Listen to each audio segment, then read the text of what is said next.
कभी सोचा है वो पहली मुलाकात जो इतनी खास थी, क्यों हमने उन्हें कभी वापस रिक्रिएट नहीं किया? हम हर रोज नए लोगों से मिलते हैं, नए एक्सपीरियंसेस बनाते हैं, लेकिन उन कुछ खास मुलाकातों को जो हमारे दिल के इतने करीब हैं, उन्हें वैसे ही क्यों रहने देते हैं? उनको बस सिर्फ यादों में क्यों रखते हैं? उन बातों को, मीठी मुलाकातों को यादों में क्यों बंद कर देते हैं? चलिए सोचते हैं कुछ ऐसे ही लम्हों के बारे में। एक एग्जाम्पल लेते हैं, अमित और शीना का। इनकी कहानी बस एक मिसाल के तौर पे बता रही हूँ, लेकिन हो सकता है कि आपने भी कभी ऐसे कोई लम्हे को जिया हो। सोचो, जब अमित और शीना की पहली मुलाकात हुई हो। सिंपल और कैजुअल सी शुरुआत थी, लेकिन उस मुलाकात ने उन पर एक जादू सा कर दिया था। एक बिजी कॉफी शॉप का वो शाम, हल्की रोशनी में डूबी हुई, और पीछे हल्की सी सूदिंग म्यूजिक का वो बैकड्रॉप। टेबल्स के आसपास लोग अपने अपने फोन में डूबे हुए थे, लेकिन अमित की नजर सिर्फ शीना पर थी। शीना वहां अकेली अपनी दुनिया में खोई हुई थी। अमित भी अपने दोस्तों के साथ वहां था, लेकिन वो कुछ अजीब सा एक्साइटमेंट और जरा सी नर्वस एनर्जी के साथ वहां बैठा था। दोस्तों ने उसका मजाक भी बनाया, कहने लगे, जा बात कर उससे।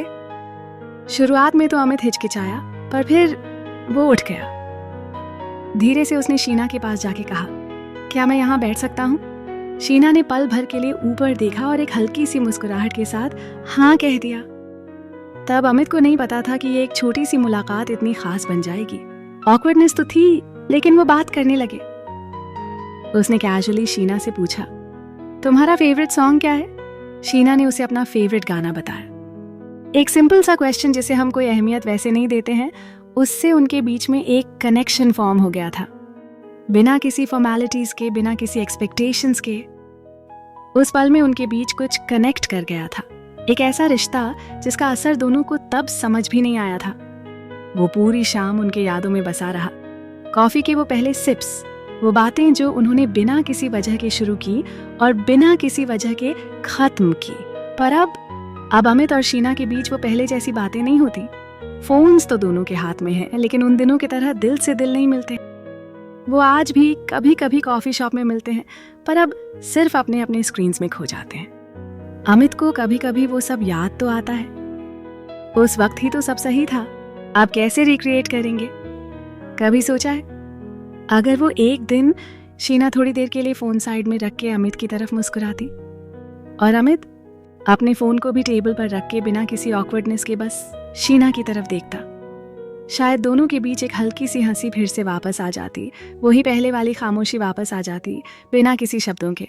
सोचो, क्या होता अगर उस कॉफी शॉप की वो खुशबू उन्हें फिर से वो पुराना फील करा देती? जैसे वो पहला दिन था, वैसे ही वो दोनों सिर्फ एक दूसरे में खो जाते। और क्या पता, उसी पल में वो कनेक्शन जो कहीं खो गया था वापस मिल जाता। शायद वो पहले वाले अमित और शीना फिर से जी उठते, नए अंदाज में, एक नए साथ के साथ। कभी सोचा है, क्या पता अगर हम भी कभी वो पहले वाली मुलाकात वापस जीने की कोशिश करें, तो शायद वो खोए हुए रिश्ते फिर से जिंदा हो जाए। अच्छा, ये तो हुई उन प्यार करने वालों की कहानी।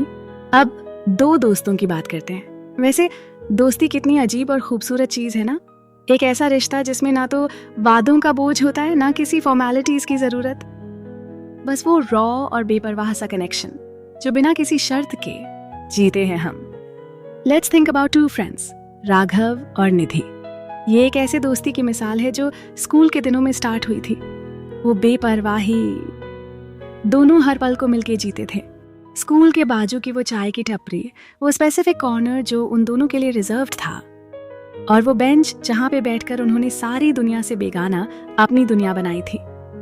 टपरी के सामने का वो पुराना पोस्टर जो उस टाइम में भी फेडेड था, जिसमें वो हीरो और हीरोइन की पिक्चर थी, और वो दोनों हमेशा उस पोस्टर का मजाक बनाते रहते। लेकिन स्कूल खत्म होता है, दोनों नए शहर चले जाते हैं, नए दोस्त बनाते हैं, और धीरे धीरे वो कनेक्शन जो इतना खास था वो खत्म हो जाता है।